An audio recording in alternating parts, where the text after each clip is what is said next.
Here we have a set of two 12-volt batteries, which gives us 24. Now, I'd like to speak to you this morning about flat batteries and a possible get me home to a solution to flat batteries. Now, this is really concerned with two systems where you've got a set of batteries for domestics and you've got a set of batteries for starting. So this really only applies, as far as I know, to marine applications. So if you're only interested in automotive applications or gensets or whatever, you can bail out now.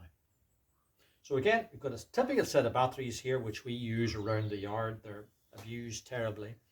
Here we've got an SC5 alternator, which we all know and love so well. And here we've got a much more modern high output alternator. Now, typically on boats, we'll be using the SC5 shaft coupled on the side of the engine to charge the batteries, because it doesn't need a high output. We're only calling upon the batteries to start the engine every now and then. And we'll use the big alternator, typically belt coupled off a big pulley on the front of the engine, to charge our domestic batteries. So the most likely scenario is we'll arrive at our boat and our domestic batteries are flat.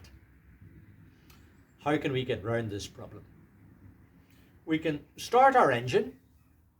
We can start our engine because, as I said, the starting batteries are most likely to be high anyway.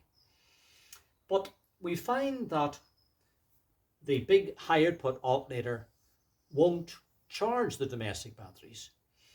And the reason for this, I find, is that there's insufficient voltage in the domestic batteries to supply the field current on the big alternator. So how do we get around that problem? It's so simple. Here's a diagram of a typical setup where you'll see there an alternator driving, an alternator charging the domestic batteries with its own circuit, and we've got a completely independent circuit for the starting batteries. Now, it doesn't matter whether you've got diodes and fancy stuff in there to isolate the two systems. It doesn't really matter for this solution that I'm going to give you. Our domestic batteries are flat.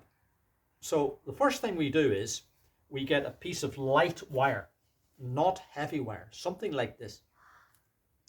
And we connect the two negatives together as shown here. We then connect a positive wire from the positive terminal on the starting batteries only to that terminal, only to the positive terminal. And we simply start up the engine and we brush that wire, that positive wire, against the positive terminal on the domestic batteries. This will supply voltage to the big alternator. It will have a field current and it will start to charge. You might find that whenever you brush the wire on the terminal there, you might get a few sparks, but they're not of any consequence and they won't do any harm. And also you won't get a shock here because this is it's only low voltage. There's no danger at all from that. It'll supply its own field current and away we go. Now you only need to brush that wire on the positive terminal. There's no need to stick it on permanently in any way. Now, a word of warning here.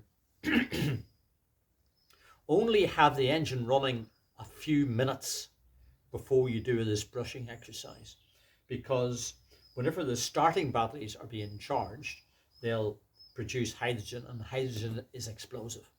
So please allow the hydrogen to disperse before you try this. It's quite safe otherwise, and I've done it loads of times without problems.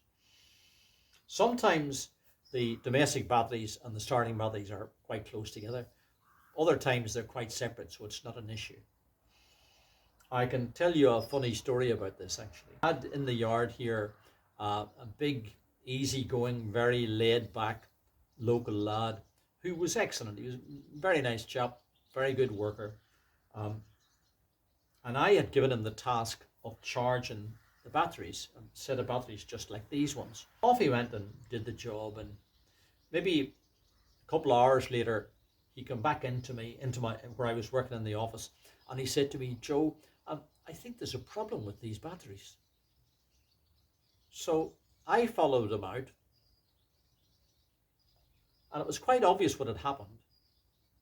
He had disconnected the charging crocodile clip from one of the terminals without switching off the power.